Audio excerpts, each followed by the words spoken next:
You know, it's painful when you think people are your friends and then you find out that they're not. It's probably one of the most painful things in the world. Now listen to me, you won't finish what God's got for you to do if you care too much what people think. You're always going to be changing your decisions to make them happy. How many of you agree that it's a real problem that we're that concerned about what other people think? Stop expecting out of people what only God can give. This is why we get depressed. We keep waiting on people to complete us. If you wait on somebody to complete you, you are going to be in a constant state of suspension, LJ. They can help you. God can use people to bless you. But there are some things that are just between you and God. Value is not based on what you do, what you make, who you know. That's superficial. Those things can change. The enemy works overtime trying to devalue us. He'd love for you to go through life letting what people say make you feel inferior, comparing your life to somebody else's when you catch up to them, or when you perform perfectly. Nothing you do will make you any more valuable. Nothing you achieve, nothing you overcome. You are valuable right now. You weren't mass-produced. God made you unique. There will never be another you. I don't know you by those things that you identify yourself by. Leave that out. Stop introducing yourself to the next season of your life with the resume of your regrets from the last one. Leave it out. Leave it out. Leave it out. You know, when you go in your mind and you're like, I think God is calling me to do, but da-da-da. Leave that out. The majority of people live their lives based on other people's opinions. Whether it's their parents, older sibling, or even worse, the anonymous person in their YouTube comments. If you haven't got their approval by now, you're not going to get it. That's their problem. It's not your problem. Some of you are 50, 60 years old, still trying to get somebody's approval. Better news is this. You don't need it. You don't need their approval. Let it go. I don't need the approval of other people to be happy. Your approval or disapproval means nothing to me. Loyalty has an expiration date. You could never see yourself not being with that person. But at a certain point, all of the signs and wonders revealed itself that that relationship is over.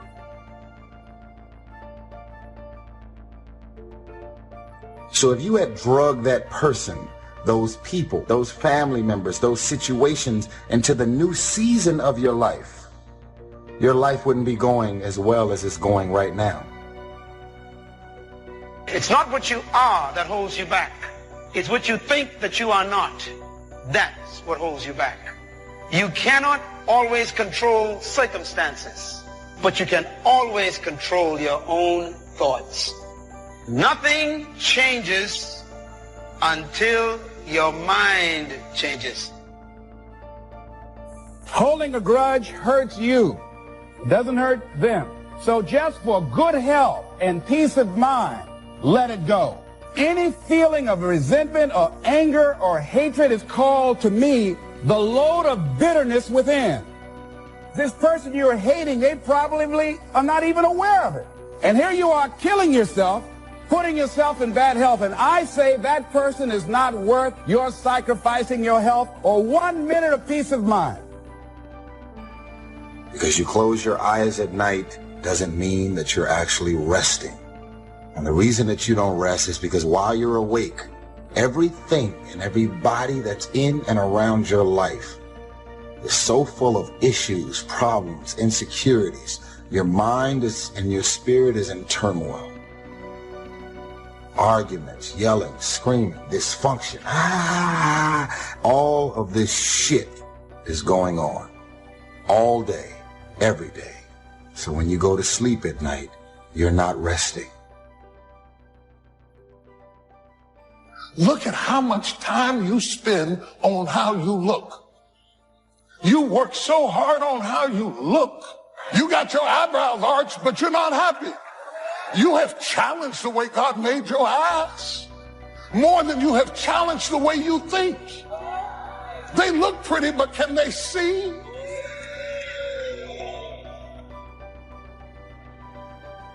When you feel good about yourself, other people will feel good about you too. Get involved in some form of disciplined exercise.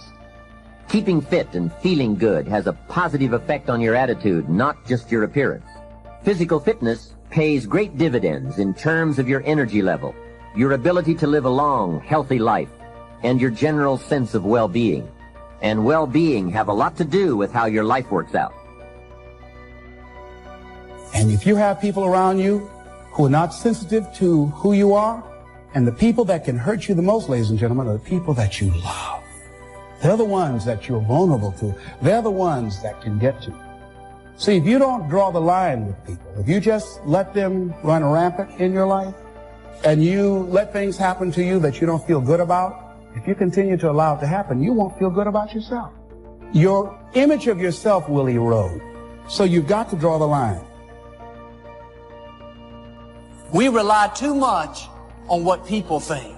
But we all have people that are not giving us their approval. They don't see what we have to offer. Don't live frustrated, thinking that there's something wrong with you, trying to prove to them who you are. Let it go. If you had to have it, they would give it. Since you don't, keep your head held high, shake it off. Your value doesn't come from people, it comes from your Creator. There are other things in this world you can lean on, but my concern is when the things of the world begin to fail you, what then? What do you turn to then when the bank's not giving you a loan?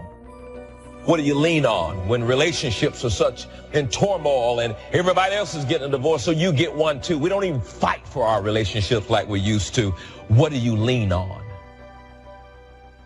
And I'm telling you, when everything fails you, what do you lean on then?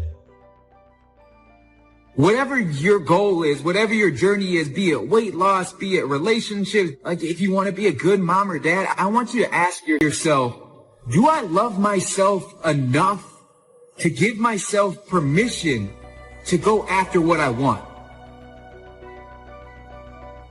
It's too easy to just comfortably sit and stop growing. It often doesn't seem to be that necessary to make the push, to make the effort to learn and to grow and to challenge yourself. Be that unusual person. Succeeding in life is not usual. You need to develop some unusual habits to earn the outstanding rewards. You want a lot more than standard results? You need to become a lot more than a standard person.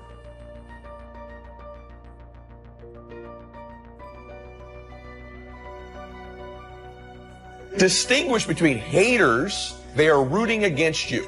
Your success and your progress is a threat to them because they're not growing, they're not succeeding, and they're being average. They think you're going to outgrow them. It exposes their lack of growth, their lack of progress. You need to understand who they are. You need to react accordingly. You don't listen to them, and in some cases they need to be removed from your life. But then there are people who are giving you criticism. And the people that I know in my life that are the most successful want criticism. They want feedback, and they appreciate some concern. What you do when someone's giving you feedback is you listen to it, and you try and make adjustments.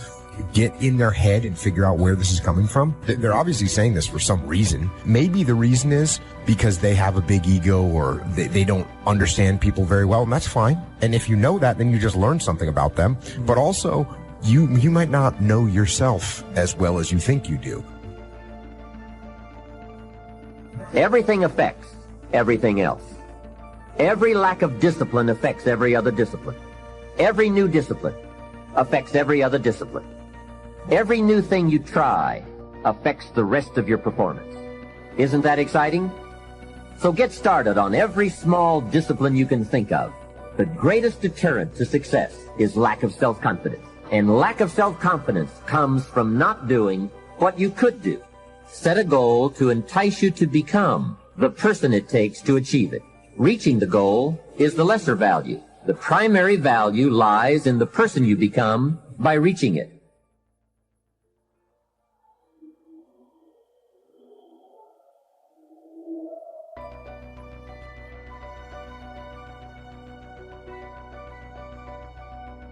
The ability to be resilient toward your dreams, to keep marching on, win the struggle, the strife, the trial, the turmoil, the chaos, the frustration, the hurt, the anger, the disappointment, the shame, the regret, the embarrassment. When all that is there and you keep marching on, you know you'll be a successful person. It's the ability to be optimistic enough to know this too shall pass. This time shall change.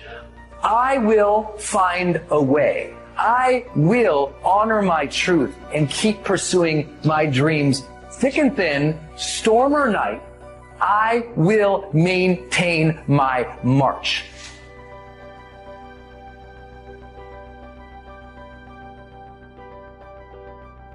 There's this great saying that says, you don't build the tallest building in town by tearing down everybody else's. You build it by building the tallest building. Is this person antagonistic to my success? Are they antagonistic toward me? Are they rooting against me? You have to ask yourself that. If they're rooting against you and they really just want to see you lose, then this is something that you just completely eliminate from your life. This is someone who should not be in your space. They should not be in your life. You have to be self-aware. Do a self-audit to ask yourself this piece of information, this feedback, this criticism, this concern. If I implemented it and made this adjustment, would I get closer to my outcome? Would I get closer to my goal? Does it serve me to do so? This is for mature people now. If you keep up your present disciplines and keep up the present pace that you're on, where will you be in 5 years?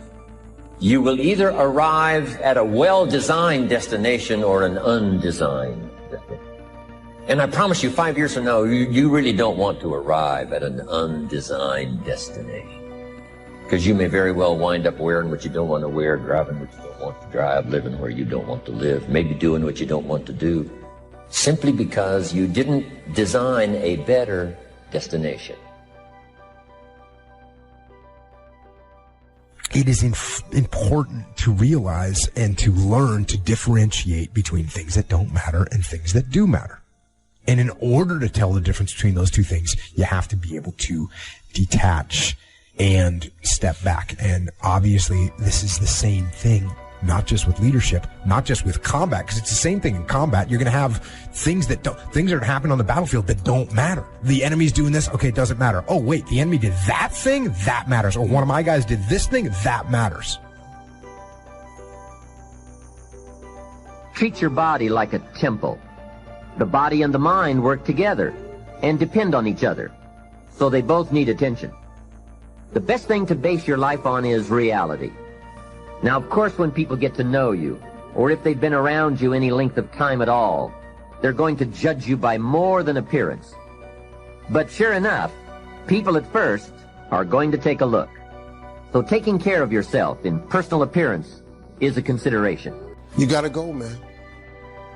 Never wait on the right time, because the right time ain't ever coming. You have to go.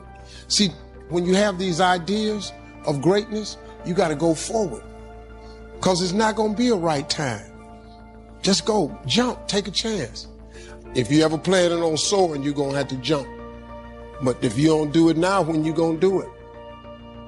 Do you know how much time you have left? Do it now. Take action now. Because you only got 8 years of life, by the way, just so you know. Average person lives 78. You spend 28 of those years sleeping. You spend another 3 or 4 shopping, traffic, add it up, you get 8 years. And you're not a newborn, so you got less than that. You don't need to know a little more. You need to execute a little more. You need to make some mistakes. Quit trying to be perfect. The best people I know in business, they take action when they don't know everything. You need to embrace the mess.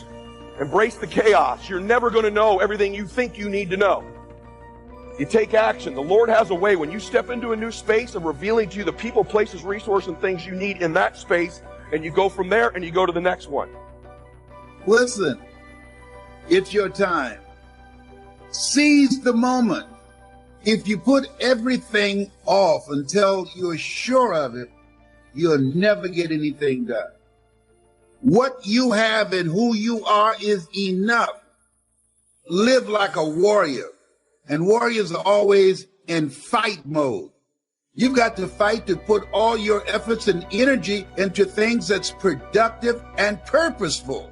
See, it doesn't take any motivation to put things off, if you put everything off till everything get right, oh, when I get all my ducks lined up, is that right? What if it's not duck season? Do what you're going to do and do it now. Defer no time. Delays have dangerous ends. You think about that.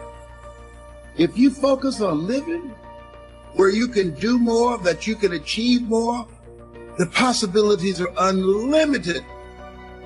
When you don't have enough courage to do what it is that you've been sent here to do, life moves on you. You were chosen to do the greater work. That's why you're still breathing. People that are hungry, they're persistent. As long as they got a pulse, they keep coming back. They might bend, but they won't break. I asked myself, if I died now, what would I be upset about? Some dream that I had that I put off, that I didn't get done. You're still here. You're still breathing. You still got a pulse. You're not a loser. You're a winner. You were born to win. You came here winning. Well, I'm depressed right now. No, you don't have the luxury of being depressed. Keep it moving. You got 8 years left. Here's how you manipulate that time. Who says a day is 24 hours? A day can be 8 hours, by the way. I started it 10 years ago. I run 8-hour days. People that are successful in a bigger hurry. You don't need to be loud and intense like me, but you got to move, think, and walk and talk faster. Speed matters. You can do it however the heck you want. But my first day, I run 3 mini days. They're actually each 6 hours. My first day is from 6 a.m. to noon. That's a day. So many years ago, I went, my day is 6 a.m. to noon. I'm trying to run a whole day schedule of calls, appointments, contacts, meetings, emails, whatever it is, from 6 a.m. to noon. Day 2 starts from noon to 6. My third day is from 6 p.m. until midnight. I get 3 days a day. I calibrate time that way. I look at time that way. I execute that way. I crush you. In today's world, with the speed of internet, contacts, and you're going to compete against someone like me, you better start running mini days. You need to really start to calibrate time the way I just told you. And so if some of you are going to be at your job for the first 2 days, you got a brand new day when you leave there and you're 6 p.m. to noon. If you're going to be a real entrepreneur, you bend time. It's a little psycho, but it's what I have. If you really want to win, you really want to be very wealthy, because here's what I get. By the time you've run 2 days, I've had 6. Now stack up a month. Stack up 10 years. That's the difference. Knowledge equals execution and speed. We are living in a generation of the dumbing down of ideas. We have traded effectiveness for busyness. We are busier than any other generation we have seen in the last 300 to 400 years. And we think because we're busy, we're effective. Ask yourself, are you really being effective? Or is your life cluttered with all kinds of stuff that demands you and drains you and stops you from being your highest and best self? And are you substituting busyness from being effective? Let me tell you, a bunch of scientists got together and they began to do some research that the average person only spends 20% of their time doing the thing that they are really passionate about, excited to do, and the rest of it is all the dismal, dumb stuff that we all have to do in order to survive. Wonder what would happen if we would switch those numbers around and only give 20% of our time to the things that we have to do and 80% of our time to the thing that we were created to do. Think about it a minute. There's a lot of things you could take from me and I could make it. You could take my suit, I got another one. You could take my house, I could get another house. But when you take my time, you have taken something from me that is totally irreplaceable. Time is more valuable than money. You can get more money, but unfortunately you can't get more time. I wouldn't waste one of my days, not for anybody, not for anything. Once I understood how valuable they were, I don't waste any. We know how to manage our money. We know how to repair our houses. We do everything except the most important thing is to value our time. It takes time to be creative. If you had time, you would be creative. But in the absence of time and with busyness and clutter, it's taking you away from what you are gifted and creative to do. We have an opportunity to learn how to maximize our lives. And think of yourself as a precious commodity, that you are going to reserve your energy for your highest and best use.